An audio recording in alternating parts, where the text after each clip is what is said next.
Hello YouTube, Liverpool fan in Japan here, the Miyazaki man Sai. We got our revenge on Tottenham Hotspurs. I know it's a little bit late in the season, obviously that kerfuffle early in the season. We can't make up for lost points, what can you do? Retrospectively, if we won that, who knows where we'd be. However, it's a feel-good feeling at the moment. I know we only won 4-2, we could have got a bucket load more goals. We could have kept a clean sheet as well, but when Endo went off, actually there's a big difference between Bajcetic and Endo. Bajcetic very comfortably sits in front of the back four, whereas Endo actually hounds and progresses forward in terms of the press and pushes the offensive line and actually actively goes and hunts to destroy. Bajcetic sits more deep. But one really interesting thing about Bajcetic, and really good to see him back as well, is our players are so confident giving them the ball in difficult situations. Alisson pinged the ball to his feet. Van Dijk, ball to feet. All of them, Kwanzaa, ball to feet in Bajcetic. They trust it'll worm his way out of danger or win the foul. Very intelligent player, can turn his way out of trouble like a Thiago Alcantara. Roulette spin off the ball. Double shimmy as well that didn't come off because he got fouled. Very, very interesting player. Looking forward to see what Bajcetic can do next season. Endo was a bit tired, to be fair. However, our press looked very dominant when Endo was on the pitch. Endo coming to prominence as well. Did you see his playmaking? Shifting the ball out wide. In fact, that opened the scoring, right? Shifting the ball through the lines as well. Endo coming back to prominence. Big E, Emperor Endo. He'll be an important player for next season. Experienced head. That's what you get. Someone who holds the line, knows how to distribute the ball, distribute the play as well. And isn't it a coincidence that Szoboszlai and Curtis Jones got dropped for poor performances in the last few weeks? However, Szoboszlai will be a big game player in the number 10 or right wing slot. We'll see what Arne Slot does with him as well. And Curtis Jones just needs to reinvent himself and really get the confidence back to release the ball early. Technical God, very hard to dispossess the ball. But let's talk about that particular match. And Big Daddy Gakpo came to the fore. Two things I want to talk about here. One is Gakpo seems to be able to, on his stride from the left wing, cut inside with his long strides, shift the ball really, really out of reach of the defender, trying to track him in order to cross the ball. Obviously, that's how Salah's goal came about, right? Salah initiated, said, I want it here. Gakpo duly delivered. Salah's head, front post. Vicario couldn't keep out. Vicario is a decent keeper. He seems to be a calm head amongst the Spurs players as well. Obviously, there's a kerfuffle between Romero and Emerson Royale. However, Spurs' form is slightly falling off. Ange Postecoglou needs a plan B because his plan A is being discovered at the highest level, right? The 6 months prior were very, very good.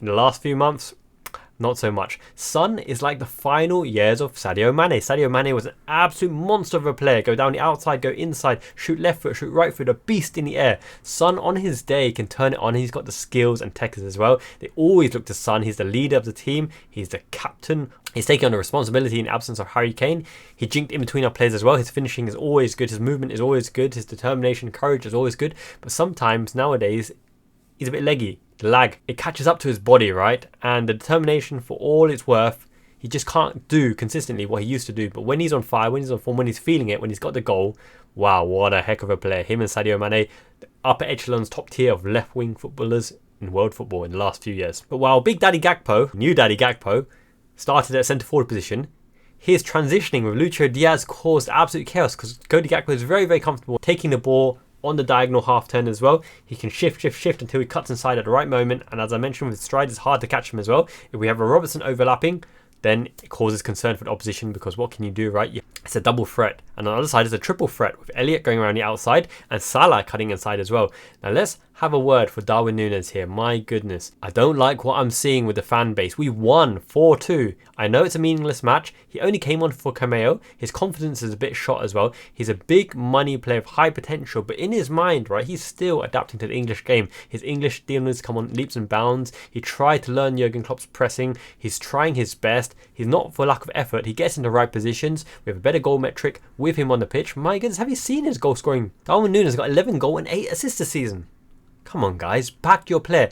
In times of trouble, you never walk alone. We have to support this kind of player. He's a big money signing, climatizing to the team. Jurgen Klopp's final tenure, final chapter. He's going with Gakpo, who's in form at the moment, but Darwin Nunez has helped us get into position to title challenge all season. Sure, he misses big chances, but he actually gets himself into the opportunity to score those chances, even if he fluffs them or isn't as composed. One thing I want to say about Darwin Nunez, he always tries, he's passionate, he really defended the badge, and he's a forward. I don't really class him as a striker. He's one of those forwards, in anywhere in the forward line, physicality, pace, acceleration, endeavour. He'll create openings and chances and be a constant chaos menace for the opposition. He's not the clinical striker you always want in front of goal who finish the thing. Sooner than later, his luck has got to turn around, because at least he's getting into position time and time again and working on the finishing. Sure, it could have got us additional points as well, but when you say other players, you want them on the end of that chances, who's to say that those players would have got in a position that he got himself into to earn those chances, to have the shot, to miss ultimately. However, he did score a lot of goals. To back off him, I'm so saddened to see that he's deleted his Liverpool stuff off Instagram and social media as well. Come on, Liverpool fans, you don't want to be fair weather fans who only support them when things are good. Actually, you need to support them no matter what, come what may. In times of trouble, that's when you really need to support them. Get their morale up, get their courage up, get their motivation up. I remember in my prime in the field hockey days, I was absolutely blasting them in 20 goals in 10 appearances. Any holes a goal, that's a different activity. Back to hockey. Yes, I was on a goal scoring streak and then I missed for like 5 games in a row. And then the crowd, the supporters, the manager, they were like, not on my back. They were saying, you're quality, you're better than this. Just take a touch, take your time, slot it in, do your normal finishing. Don't be too desperate. Don't snatch at half chances. Don't be too interested in the stats. We're still winning games. Go for it, do your own thing and the success will come. And then I got like 32 goals that season. So yeah, make sure they perform in training as well, because when they perform, that's when you, as a Liverpool fan, are at your most happy, because that means Liverpool are doing well and we're all happy and celebrating. Why do you want to kick a man when you're down? Other fans are laughing at you, absolutely loving you having a go at your own player, especially a talented, passionate player like Darwin Nunez is trying his best to adjust to Klopp's tactics. Seriously, you're giving opposition fans and the media ammunition to absolutely love it. They're like, go on, smack Nunez down, kick him in the dumps, get rid of one of your record signings with sky-high potential, a huge ceiling, and being a huge part of the entertainment. Even the fans in the stadium, they shout Nunez, Nunez. The Agent of Chaos moniker, sure, it's a bit overplayed, overrun at the moment, but he's our player. Support our boy. Come on, lads. Get your act together. He's a vital part of the Liverpool team. And if he were to be sold, you'd make a massive loss on him. And who can you get to replace him as well? He's a viable option for our team. And I'm sure we're going to be making more good memories of Darwin Nunez. Enough of the trolling, enough of the toxic fan base, the vitriol online. He's a Liverpool player. And then let's put a word for Mo Salah as well. So we're looking at this Liverpool performance and people are saying, why can't they chase and harass and gang press and really go for it all game? I mean, Elliott was an absolute monster, winning back possession, rightfully man of the match, got an assist, got a crack of a goal as well. But it's because Tottenham allowed us to play this way. In fact, Tottenham had the possession, which means Liverpool could counter-attack. And we have always been a dominant, amazing, absolutely fire-fueled counter-attacking team if we're allowed to counter-attack. But majority of the time, we have possession of the ball and have to work those patterns of plays to try to create the opening, because the opposition sit back and they counter-attack on us. Now, we can't just give them the ball and expect them to counter-attack. It's not like Atletico Madrid. We have to build up the play and work those patterns of plays to get our players into the right positions for the game-winning scenarios, right? We've talked about it already. Mo Salah in the half space. Now, Mo Salah in the half space, his touch hasn't always been assured this season, and his shots haven't been on fire. He's lost a lot of shot power. His playmaking is always on point, and his off-the-ball running is always on point. One thing I don't really like is Salah seems to not take the misses seriously. I like it when there's an angry Mo Salah, right?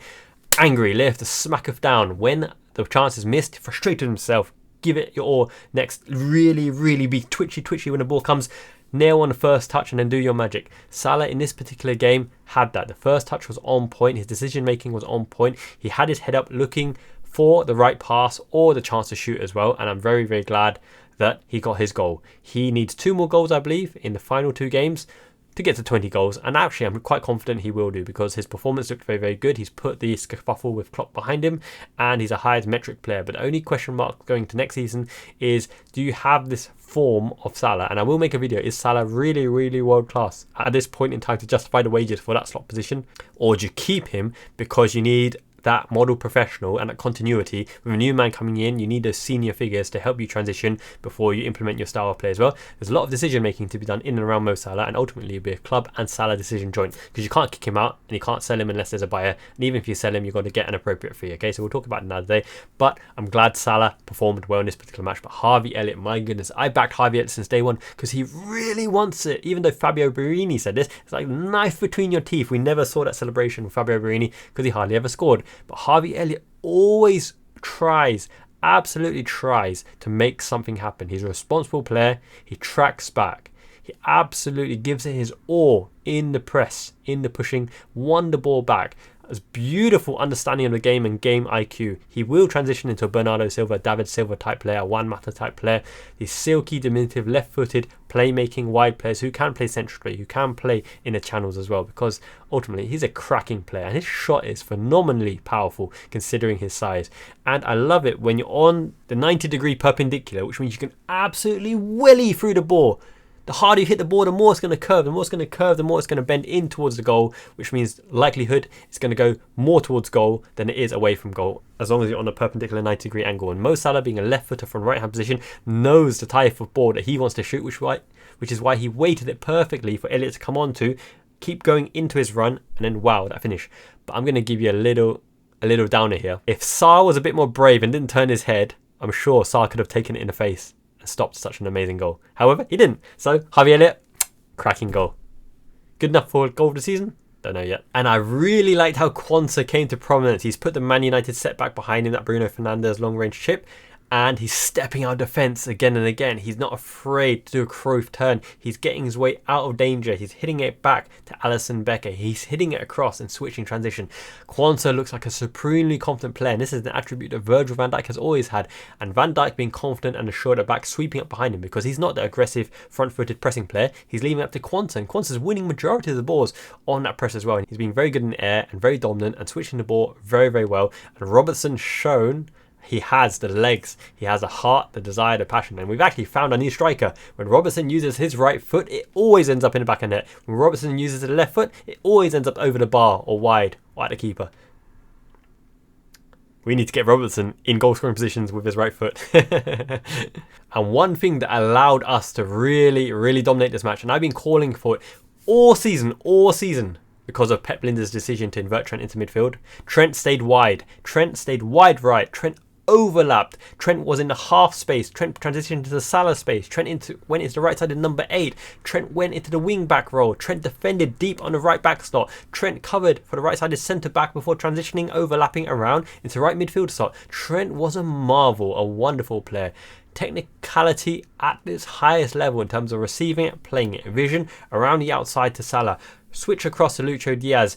In and behind to Cody Gakpo. Breaking the lines to Harvey Elliott. Through the lines to McAllister, weighted balance. 1-2 of Endo to transition himself up into the higher cube of the press.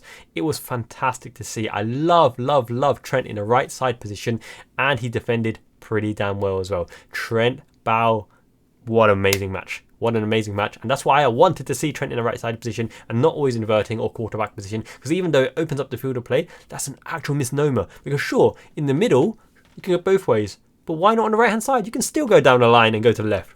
Doesn't make sense. He does not need to be in the middle to open up the play. He can hit anywhere on the pitch from the right hand side. Keep that in mind. And as you know, when Wataru Endo plays, McAllister can go further forward, and what McAllister has is the trigger, point, no look, vision and pass. When the ball comes into McAllister, weighted ball out wide, down the line straight away. He knows the lines of plays to progress the ball, position himself intelligently. Real good Mazzala half 10 position, so when the ball comes to him, he can play the ball. We need McAllister in his progressive positions, and it'll be very interesting if Arne Slot plays that single 10, a single attacking midfield playmaker, right? It could be a number 10.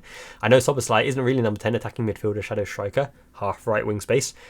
Who will take that position between McAllister and Szoboszlai, because they can both play in that position. McAllister doesn't always have to play between the lines of a 6 and an 8 and a 10. He can really play all roles when the match determines his particular function for that tactics, whether he's a roaming ball player like a Wijnaldum, whether he's a number 10 playmaker like a Pablo Aimar, your Riquelme, your Zico, or do you go for the striving, long stride, long range bending ability of a Szoboszlai in a kind of position, attacking midfielder, late ball runner a la Lampard? It'll be very interesting. We have lots of talent in that 10 position. It'll be very hard, even if Fabio Carvalho comes back, to implement his style and his personality and his characteristics there, because I think there are players ahead of him, and even though he's lighting it up at Hull in the Championship, it's a big leap against that opposition to do it again in the Premier League. And in that position, you have to be the standout, you have to be the one that the players look towards. McAllister is definitely it. McAllister is, in this Liverpool team, the person that people look to alongside Trent Alexander-Arnold. Actually, they look to Endo a lot to break the lines with pass, because his progressive passing is actually excellent.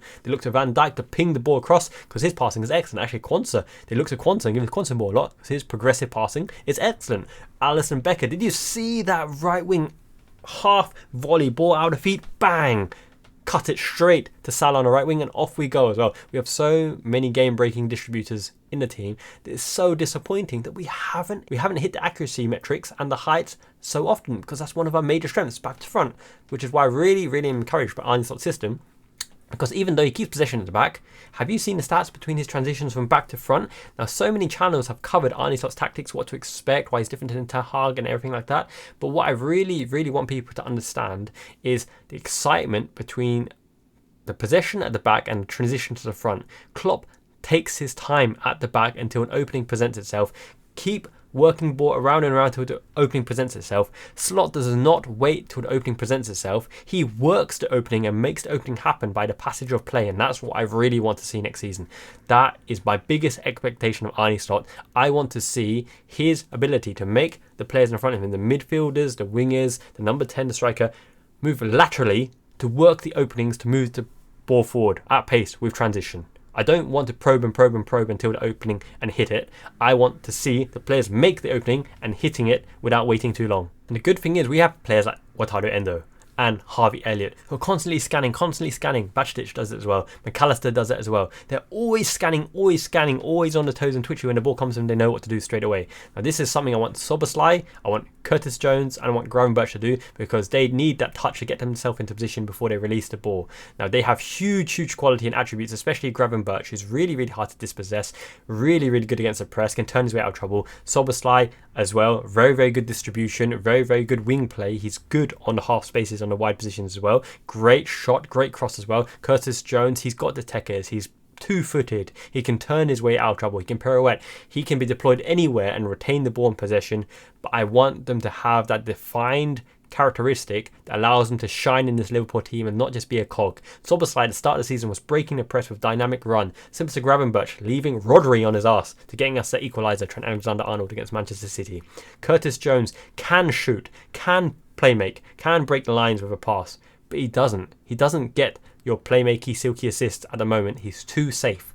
I want them to break that mould and become key players that you look to, which is why we've looked to McAllister, we've looked to Endo, we've looked to Jarell Quansah, we always go to Salah, we always give the ball to Luis Diaz out wide and Harvey Elliott on the right side of 8 position, because they're comfortable enough to be brave enough to impose themselves on the game. And that's all you can ask him. Arne Slot, I think he will be not afraid of the big name players. He'll impose his authority and he'll drop players if they're not performing the function that they're asked of, which is why I believe Darwin Nunez really deserves a chance in the Arne Slot team, because Arne Slot, I think, with the forward to back mentality, will release Nunez again and again on the opposition, through ball, break the lines, and he'll have more of an understanding of when to run and not be caught offside so much, because the build-up in Klopp's play is slightly anti-Nunez style.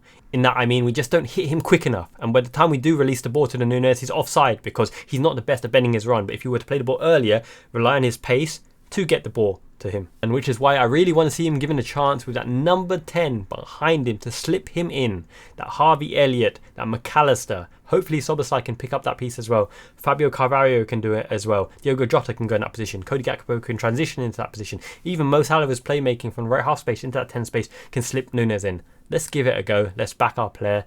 Come on, guys. But at least Klopp is all smiles and I'm all for it. The burden, the weight of the world, the pressure on the players seems to have been lifted. Sure, we conceded 2 goals as well.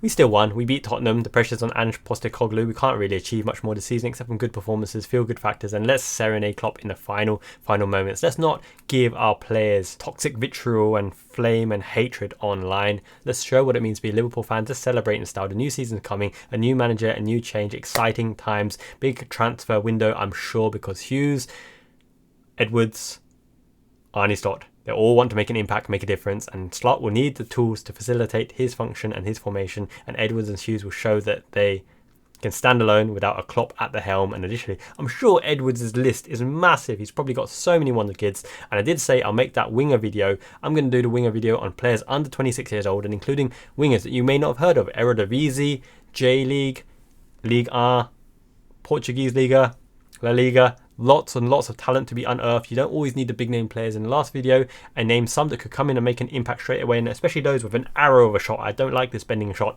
but Until next time, Miyazaki Man Ichiban. Like if you haven't already, really helps me beat the algorithm. I love the comments, love to see the interactions as well. We're bang in the middle of moving house right now. In the next few weeks, I will have it set up. I will do live streams as well, all out through the summer. I'll figure out how to use OBS, figure out how to put that electronic scoreboard on. Follow me. It's going to be a heck of a ride. Loads and loads of giveaways coming up, loads and loads of quality content. And I want you guys to influence the channel as well. Let me know what kind of videos you want to see. Until next time, Janet.